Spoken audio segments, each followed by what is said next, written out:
الحمد لله رب العالمين والصلاة والسلام على سيد الأنبياء والمرسلين. أما بعد فأعوذ بالله من الشيطان الرجيم. بسم الله الرحمن الرحيم.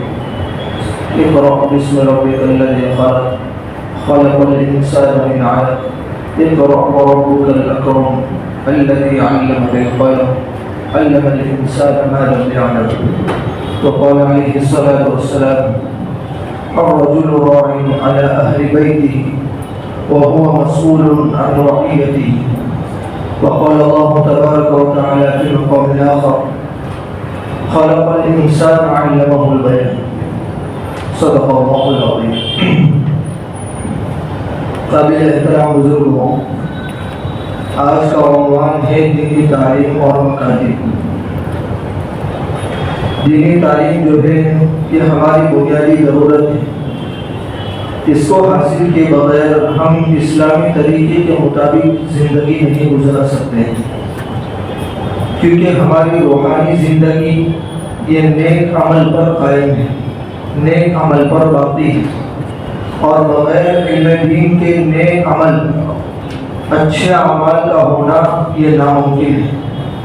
علم دین کی اسی اہمیت کی وجہ سے جب آپ صلی اللہ علیہ وسلم پر پہلی وحی نازل ہوئی تو اس میں پڑھنے پڑھانے اور قلم کا تذکرہ کیا گیا. فرمایا: اقرأ باسم ربک الذی خلق. آپ پڑھیے اس اللہ کے نام سے جس نے پیدا کیا، جو حصول علم کا ایک اہم ذریعہ ہے، بلکہ آپ صلی اللہ علیہ وسلم کی بعثت کا ایک عظیم مقصد اور آپ کی ذمہ داریوں میں سے ایک اہم ترین ذمہ داری یہ کتاب اور حکمت کی تعلیم بتائی گئی. فرمایا کہ علم دین حاصل کرنے کے لیے بہترین جگہ کون سی؟ مسجد میں جا کر علم دین حاصل کرنے سے مکمل حج کا ثواب بتایا گیا ہے. آپ صلی اللہ علیہ وسلم نے ارشاد فرمایا: جو آدمی مسجد آئے اور اس کا ارادہ صرف اور صرف کسی بھلی بات کو سیکھنا یا سکھانا ہو تو اس کو ایسے حاجی کا ثواب ملے گا جس کا حج کامل اور مکمل ہو. آج لوگ یہاں سے حج کرنے کے لیے کتنا خرچہ کر کے جاتے ہیں، یعنی جو کہ ایک رکن ہے، فرض ہے. وہاں جانے کے بعد بھی، اتنے لمبے سفر کے بعد بھی قبول ہوا یا نہیں ہوا وہ معلوم نہیں انسان. لیکن یہاں پر قطعی اور یقینی بات بتا دی کہ جو آدمی مسجد میں آیا ہے اور اس کا ارادہ صرف اور صرف کسی بات کو سیکھنا یا سکھانا ہے تو فرمایا کہ اس کو کامل حج کا ثواب ملتا ہے. کتنی بڑی فضیلت ہے. شروع اسلام کے اندر تعلیم عام طور پر مسجدوں کے اندر ہوا کرتی تھی. لوگ مسجد میں جمع ہو جاتے تھے اور پڑھانے والے ان کو قرآن کریم، مسائل اور احکام وغیرہ کی تعلیم دلاتے تھے. آپ صلی اللہ علیہ وسلم لوگوں کو تعلیم کی غرض سے مسجد آنے کی ترغیب بھی دیتے تھے اور اس کی فضیلت بھی بتاتے تھے. فرمایا فضیلت میں کہ قرآن کریم پڑھنے پڑھانے والوں پر اللہ تبارک و تعالیٰ کی رحمتیں برستی.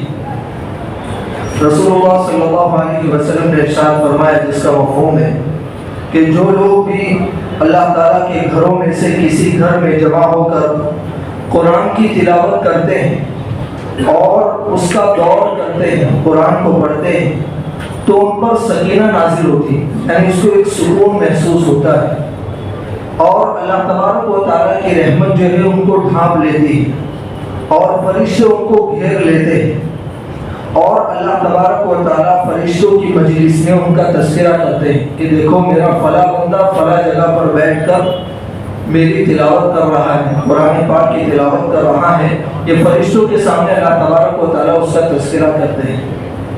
شارحین حدیث نے لکھا ہے کہ اللہ تبارک و تعالیٰ کے گھروں میں سے کسی گھر سے مراد کون سی جگہ ہے؟ فرمایا کہ وہ جگہ ہے جس کو اللہ کی رضا حاصل کرنے اور ثواب کی نیت سے بنایا جائے. جیسے مسجد ہو گئی، مدرسہ ہو گیا، اس کو ثواب کی نیت سے بنایا جاتا ہے اور اللہ تعالیٰ کی رضا حاصل کرنے ہی کے لیے بنایا جاتا ہے. علم دین کے سلسلے میں صحابہ کرام کا شوق فرمایا روایت میں آتا ہے حضرت عمر رضی اللہ عنہ فرماتے ہیں میں اور میرا انصاری پڑوسی دونوں مدینہ کے قریب ہی ایک گاؤں بنو امیہ بن زید میں رہا کرتے تھے. کون فرما رہے؟ حضرت عمر فرما رہے کہ میں اور ایک میرا انصاری پڑوسی دونوں مدینہ کے قریب ہی ایک گاؤں بنو امیہ بن زید میں رہتے تھے. ہم دونوں باری باری رسول اللہ صلی اللہ علیہ وسلم کی خدمت میں حاضر ہوتے تھے. ایک مرتبہ میں جاتا تھا, ایک مرتبہ میرا انصاری ساتھی جایا کرتا تھا. ایک دن وہ آتا, ایک دن میں آتا. جس دن میں آپ صلی اللہ علیہ وسلم کی خدمت میں آتا تو اس دن کی وحی کی اور دوسری باتوں کی اس کو اطلاع دے دیتا تھا, اور جب وہ آتا تو وہ بھی اسی طرح کرتا. یعنی جب میں آپ صلی اللہ علیہ وسلم کے پاس پہنچتا اور آپ صلی اللہ علیہ وسلم وحی کی اور جو کچھ بھی باتیں مجھے بتاتے تو میں واپس آ کر اس کو بتا دیتا, اور جس دن اس کی باری ہوتی وہ جاتا تو وہ واپس آ کر وہ مجھے بتا دیتا.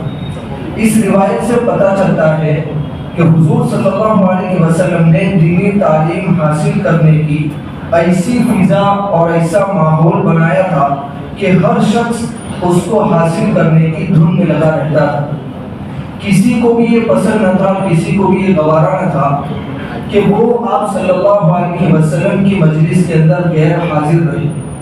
ہر کوئی حاضر رہنے کی کوشش کرتا تھا. اگر کوئی روزانہ حاضر نہیں رہ پاتا تو دو آدمی مل کر باری باری بنا لیتے تھے.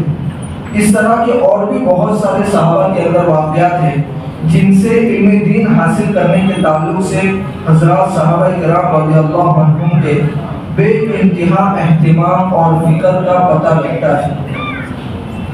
مسجد نبوی میں سیکھنے سکھانے کا نظم. حدیث شریف میں آتا ہے کہ مسجد نبوی میں دو مجلسیں لگی ہوئی تھی. آپ صلی اللہ علیہ وسلم کا گزر ان دونوں مجلسوں کے پاس سے ہوا تو آپ صلی اللہ علیہ وسلم نے ارشاد فرمایا کہ دونوں مجلسیں اچھی ہیں, البتہ ان میں سے ایک کا درجہ دوسرے سے بڑا ہوا ہے. پھر آپ نے ایک مجلس کی طرف اشارہ کرتے ہوئے ارشاد فرمایا یہ لوگ دعاؤں میں لگے ہوئے ہیں اور اللہ تبارک و تعالیٰ کی طرف متوجہ ہیں. اللہ چاہیں گے تو عطا کریں گے اور چاہیں گے تو نہیں دیں گے. اور دوسری مجلس کی طرف اشارہ کرتے ہوئے ارشاد فرمایا کہ یہ لوگ دین کی سمجھ حاصل کرنے اور علم دین سیکھنے میں لگے ہوئے اور نہ جاننے والوں کو سکھانے میں مشغول ہیں, لہذا ان لوگوں کا درجہ بڑا ہوا ہے اور میں تو معلم ہی بنا کر بھیجا گیا ہوں. پھر آپ انہی سیکھنے سکھانے والے گروپ کے اندر جا کر بیٹھ گئے. اس واقعے سے معلوم ہوا کہ مسجد نبوی میں صرف عبادت کی جگہ ہی نہیں تھی بلکہ تعلیم و تعلم یعنی سیکھنے سکھانے کی ایک کلاس بھی تھی جس میں لوگ جمع ہوتے تھے اور دین کی باتیں ایک دوسرے سے سیکھتے تھے اور سکھایا کرتے تھے. اللہ تبارک و تعالیٰ پوری امت میں دینی علم سیکھنے سکھانے کا شوق پیدا فرمائے. صفہ علم دین حاصل کرنے والوں کی کلاس تھی. حضرت ابو ہریرہ رضی اللہ عنہ فرماتے ہیں کہ میں ایک مسکین شخص تھا, رسول اللہ صلی اللہ علیہ وسلم کی خدمت کیا کرتا تھا. آپ ہی کے گھر سے کچھ کھانے کو مل جایا کرتا تھا. ہجرت کرنے والے صحابہ تجارت میں مشغول رہتے اور انصاری صحابہ اپنے باغات میں مشغول رہتے. اسی وجہ سے مجھے آپ صلی اللہ علیہ وسلم کی حدیثیں سننے اور یاد کرنے کا زیادہ موقع ملا کیونکہ میں ہر وقت آپ صلی اللہ علیہ وسلم کے پاس رہا کرتا تھا. اب صفہ کیا چیز ہے, کون سی کلاس ہے؟ فرمایا صفہ مسجد نبوی کے اندر ایک چبوترا نما بنایا ہوا تھا جہاں کچھ صحابہ کرام رضی اللہ عنہم دنیاوی جھمیلوں سے الگ ہو کر ہر وقت علم دین حاصل کرنے میں لگے رہتے. ان میں ہر عمر کے لوگ ہوا کرتے تھے, بڑے چھوٹے ہر کوئی. انہی میں حضرت ابو ہریرہ رضی اللہ عنہ بھی تھے جن کا پوری امت پر بڑا احسان ہے. سب سے زیادہ حدیثیں انہی نے نقل کی ہیں. ان اصحاب صفہ میں کچھ تو وہ لوگ تھے جن کا قیام, جن کا رہنا وہی رہتا تھا, اور کچھ وہ لوگ تھے جو باہر سے علم حاصل کرنے کے لیے آیا کرتے تھے. کبھی کبھی سب کی مجموعی تعداد کاؤنٹنگ میں 400 تک ہو جایا کرتی تھی. آج تو جو ہے اس زمانے میں جو ہے 400 تک کی تعداد کبھی کبھی پہنچ جایا کرتی تھی. اب اسلامی دور کے اندر مکاتب کا نظام. مدینہ منورہ میں حضور پاک صلی اللہ علیہ وسلم کی آمد سے پہلے ہی 3 درسگاہیں قائم تھی، یعنی 3 کلاسیں لگی ہوئی تھی۔ پہلی کلاس کے اندر جو ہے مسجد نبوی کے اندر سبق سکھایا جاتا تھا، جس میں حضرت رافع بن مالک رضی اللہ عنہ جو ہے وہ تعلیم دیا کرتے تھے۔ دوسری درسگاہ یہ مسجد قباء میں تھی، جس میں حضرت سالم رضی اللہ عنہ امامت کے ساتھ ساتھ لوگوں کو علم دین سکھایا کرتے تھے۔ اور تیسری درسگاہ یعنی تیسری کلاس جو ہے وہ اسعد بن زرارہ یہ صحابی کے مکان میں لگتی تھی، جس میں حضرت مصعب بن عمیر رضی اللہ عنہ تعلیم دیا کرتے تھے۔ جب آپ صلی اللہ علیہ وسلم مدینہ منورہ تشریف لائے اور مسجد نبوی کی تعمیر ہوئی تو یہ دینی تعلیم کا ایک مرکز بن گئی، اور آگے چل کر یہ سلسلہ جو ہے بڑھتا ہی چلا گیا، حتیٰ کہ آج تک مسجد نبوی میں یہ سلسلہ جاری ہے۔ علماء کرام نے لکھا ہے کہ مدینہ منورہ کے 9 مساجد کے آس پاس بچوں کے لیے تعلیمی درسگاہیں تھیں، جن میں قرآن کریم کی تعلیم کے ساتھ لکھنے کی بھی مشق کرائی جاتی تھی، پریکٹس کرائی جاتی تھی۔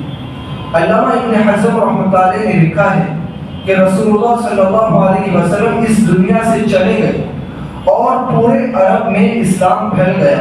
اس جزیرے میں بے شمار گاؤں اور شہر تھے، وہاں کے تمام لوگوں نے اسلام قبول کیا اور وہاں مسجدیں بنائی۔ اس جزیرے کے ہر شہر، ہر گاؤں اور ہر دیہات میں قرآن کریم کو نمازوں میں پڑھا جاتا، اور مردوں اور عورتیں اور بچے قرآن پڑھنا سیکھتے تھے۔ پھر حضرت ابوبکر رضی اللہ عنہ کا انتقال ہوا اور حضرت عمر رضی اللہ عنہ مسلمانوں کے دوسرا خلیفہ بنے۔ آپ کے زمانے میں ملک فارس، ملک شام، جزیرہ اور مصر کے علاقے فتح ہوئے۔ ان تمام ملکوں کے شہر میں مسجدیں بنائی گئی، قرآن کریم کو لکھا گیا، اماموں نے اس کو پڑھا اور بچے ہر جگہ مکاتب میں اس کو پڑھنا سیکھتے تھے۔ بچوں کی تعلیم اور تربیت، روایت میں آتا ہے کہ ایک مرتبہ بچپن میں حضرت عمر بن ابی سلمہ رضی اللہ عنہ حضور پاک صلی اللہ علیہ وسلم کے ساتھ حضور پاک صلی اللہ علیہ وسلم کے ساتھ کھانا کھا رہے تھے، اور ان کا ہاتھ پیالے کے چاروں طرف گھوم رہا تھا، یعنی مختلف قسم کا کھانا ہوگا تو کہیں یہاں سے لے رہے، کہیں وہاں سے اٹھا رہے، پیالے کے چاروں طرف ان کا ہاتھ گھوم رہا تھا۔ تو آپ صلی اللہ علیہ وسلم نے ان کو نصیحت کرتے ہوئے فرمایا، یہ بچوں کی تعلیم اور تربیت پر بتایا جا رہا ہے۔ اے لڑکے، اللہ کا نام لے کر کھاؤ، اپنے داہنے ہاتھ سے کھاؤ اور اپنے سامنے سے کھاؤ۔ اس واقعے سے یہ بات پتہ چلتی ہے کہ آپ صلی اللہ علیہ وسلم نے بچوں کی تعلیم اور تربیت پر بھرپور توجہ فرمائی۔ چنانچہ جب بدر کے قیدی مدینہ منورہ لائے گئے، جن میں سے بعض کے پاس فدیے میں دینے کے لیے کچھ نہیں تھا، فدیہ ایک طرح کا ٹیکس ہوتا تھا اس زمانے میں، تو آپ نے ان سے فرمایا کہ جو تم نے لکھنا جانتا ہو وہ ٹیکس کے طور پر انصار کے 10 بچوں کو لکھنا سکھا دے، اس کے بعد جو ہے اسے چھوڑ دیا جاتا تھا۔ صحابہ کرام رضی اللہ عنہم جو ہے بچوں کی تعلیم اور تربیت کے لیے بہت فکر مند رہتے اور اس کے لیے ان کو نصیحت بھی کرتے رہتے تھے۔ آگے کچھ اور عنوانات ہیں کہ آپ صلی اللہ علیہ وسلم کو عورتوں کی تعلیم کا بہت خیال تھا۔ آپ صلی اللہ علیہ وسلم جو ہے عورتوں کی تعلیم پر بھی خوب توجہ دیتے تھے، اور عورتوں کی تعلیم کے لیے جو ہے آپ صلی اللہ علیہ وسلم نے باقاعدگی سے ایک دن بھی متعین فرما دیا تھا، جس میں ساری بہنیں جمع ہوتی تھی اور تعلیم ہوا کرتی تھی۔ علم دین حاصل کرنا یہ ہر مسلمان مرد اور عورت کا فرض ہے۔ آپ صلی اللہ علیہ وسلم کا ارشاد ہے کہ علم دین حاصل کرنا یہ ہر مسلمان کا فرض ہے۔ اس حدیث سے یہ بات سامنے آتی ہے کہ رسول اللہ صلی اللہ علیہ وسلم نے صاف طور پر علم دین حاصل کرنے کو امت کا فرض قرار دیا ہے، اور اس کے لیے عمر کی کوئی قید نہیں ہے، چھوٹا ہو بڑا ہو ہر کوئی سیکھ سکتا ہے۔ اس لیے انسان چاہے عمر کے جس مرحلے میں بھی پہنچ جائے، 30 سال کی عمر ہو، 40 سال کی عمر ہو، اس کے لیے بنیادی علم دین کا سیکھنا فرض ہے۔ جو شخص شریعت کے مطابق زندگی نہیں گزارے گا، ظاہر ہے کہ اللہ تبارک و تعالیٰ کی رضا اسے حاصل نہیں ہو سکتی اور وہ دنیا اور آخرت میں کامیاب بھی نہیں ہو سکتا۔ حقیقت یہ ہے کہ علم دین ہم مسلمانوں کے لیے بہت قیمتی سرمایہ ہے، جس سے دنیا اور آخرت کی کامیابی ملتی ہے۔ اس لیے وہ جب ملے، جہاں سے ملے اور جس قدر ملے اس کو حاصل کر لینا چاہیے۔ علم دین کی اسی اہمیت کی وجہ سے ہر مسجدوں کے اندر جو ہے مدرسے قائم ہیں۔ جیسا کہ ہماری مسجد کے اندر آپ سبھی حضرات جانتے ہیں کہ پہلے منزلے پر مدرسہ چلتا ہے، مدرسہ تربیت الاطفال کے نام سے، تو یہ اسی بنیاد پر ہے، وہی نمونہ ہے جو بزرگوں کی طرف سے اور آپ صلی اللہ علیہ وسلم اور آپ کے صحابہ کے طرف سے جو چلتا تھا وہی نمونہ ہے کہ مسجدوں کے اندر کس طرح لوگ اور لوگوں کے بچوں کی تعلیم ہو جائے اس کی فکر ہوتی تھی۔ تو ماشاءاللہ اس مسجد کے ٹرسٹی نے بھی اس کی فکر کی ہے کہ کس طرح منظم طریقے سے باقاعدہ آرگنائز کے طریقے پر جو ہے بچوں کو اچھے سے اچھی تعلیم دی جا سکے۔ اس سے پہلے جمعہ میں بھی اعلان کیا گیا تھا کہ ماشاءاللہ اس کے لیے ایڈمیشن بھی شروع ہو چکے ہیں، 11 تاریخ سے مدرسہ بھی شروع ہو چکا۔